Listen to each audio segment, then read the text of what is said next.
Now we'll see how to add your product to collections. Now you have the products and collections and you want to add your product to collections.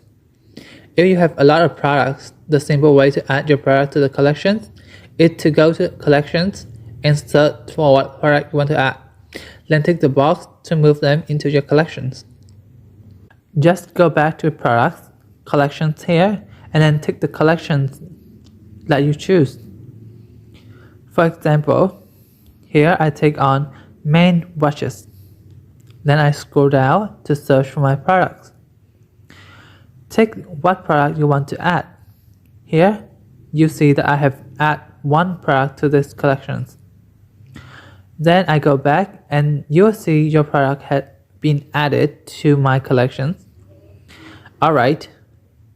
Another way to add product to collections is that you go to products and then go to the organization here. Then you'll see the collections section that we already talked about. Click on the box and you'll see some collections appear here. Now you can choose the collections by ticking the box. Here I choose the main watches collections. Click on that and I save. So now I add my product to the collections I want. Back to the collections, and now we see main watches had one product while homepage does not contain any products. Okay, that's the end of this lesson. I hope you know how to add product to collections.